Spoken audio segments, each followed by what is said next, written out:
রাধে রাধে বন্ধুরা, welcome to Deepti lifestyle. আজকের ব্লগটা এখান থেকে স্টার্ট করছি। আশা করি তোমরা সবাই ভালো আছো, সুস্থ আছো। আমিও ভালো আছি। তো যারা এই চ্যানেলে নতুন তারা প্লিজ চ্যানেলটাকে সাবস্ক্রাইব করে দিও, বন্ধুদের সঙ্গে শেয়ার করে দিও, লাইক কমেন্ট করো। তো এখানে হচ্ছে কিছু জ্বালানি ছিল, আমাদের বাড়িতে কিছু গাছ, নারকেল গাছ আছে, তো সেগুলো ছাড়ানো হয়েছিল। তো সেগুলোর কিছু ডালপালা তো আছে, তো সেগুলো ছিল আগে কিছু গুছিয়ে নিয়েছি। তো এগুলো কিছু পড়েছিল, তো তোমাদের দাদাভাই এগুলো ফালি করে রেখেছে। ওখানে যেহেতু মাটি, সে নষ্ট হয়ে যেতে পারে, তাই আমি এখানে ওগুলোকে নিয়ে এসেছি। তো এখানে তো যেহেতু আমরা উনুনে রান্না করি, তো আমাদেরকে জ্বালনটা গোছাতে হয়।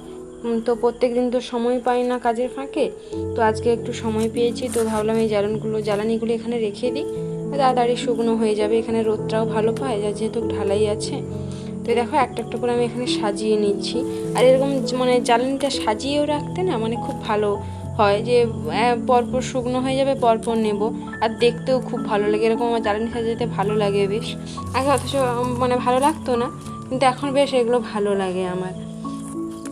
তো এখানে জ্বালানিগুলো আমি সাজিয়ে নিচ্ছি। তো আগে সম্ভবত এগুলো করতাম না, এখন কি করবে, যেহেতু আমার নিজেরকে সব কিছু করতে হবে, তো এখানে করতে তো হবেই। তো দেখো জ্বালানিগুলো এখানে পরপর সাজিয়ে নিয়েছি এখানে।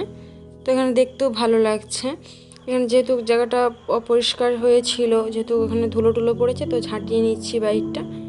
তো ঝাঁটাড়ু দিয়ে ছাদে গিয়েছিলাম জামা কাপড় টাপড় তুলতে, যেহেতু সন্ধে হয়ে আসছে, শিশির পড়বে, তো ছাদে গিয়ে দুপুরে কিছু জামা কাপড় ধুয়ে মেলে রেখেছিলাম, তো সেগুলো এখন ছাদে তুলতে গেছি। তো এই ছাদে জামা কাপড় টাপড় তুলে আজকে হচ্ছে আমার অনেক দিন ধরে আমার বাড়িতে ফুচকা হয়নি। তো আমরা যে অনেক দিন হলো যে বাইরে ফুচকাটা খাইনি, বাড়িতেই বানাই। তো তাই আজকেও অনেক দিন হয়নি যেহেতু, তো তাই আজকে বানালাম। তো যারা যারা ফুচকা খেতে ভালোবাসো তারা অবশ্যই কমেন্ট করে জানিও, আর লাইক করো। যারা যারা ফুচকা খেতে ভালোবাসো তারা লাইক করো, নাহলে বাবু কেউ ফুচকা খেতে ভালোবাসো না। তো এখানে প্রথমে আলুটা সেদ্ধ করে নিয়েছি। তো আলুটা সেদ্ধ করার পর তো এখানে নামিয়ে নিয়েছি। তো এবার শুকনো কড়াই ওই ফুচকার মশলাটা করে নেব, শুকনো লঙ্কা আর জিরে ধনে ভাজা করে নেব। তো করার পর তো ওখানে ফুচকাগুলোকে ভাজবো। তো ওগুলো চিপস ফুচকা বাড়িতে বানাই ঠিকই, কিন্তু ফুচকাটা কিনে আনি, কারণ অতটা তো সম্ভব নয় বানানো সম্ভব, কিন্তু টাইমের তো একটা ব্যাপার থাকে, তো ওরকম বানানো যায় না। তো এখানে দেখো কত সুন্দর ফুলছে ফুচকাগুলো। তো এখানে আলুটাকে মাখবো। তো পেঁয়াজ, লঙ্কা, শসা, ছোলা, ধনেপাতা, ভাজা মশলা সব নিয়ে নিয়েছি। তো আলুটাকে সুন্দর করে মেখে দিয়েছি, খুব টেস্টি হয়েছিল আলুটা। আর এখানে টক জলটাও রেডি করে নিচ্ছি। তেঁতুলের টক জলটা করেছি, তো লেবু টেবু দিয়ে রেডি করে নিয়েছি। তো যাদের যাদের ফুচকা ভালোবাসো তারা অবশ্যই লাইক করো, আর চ্যানেলটাকে সাবস্ক্রাইব করো।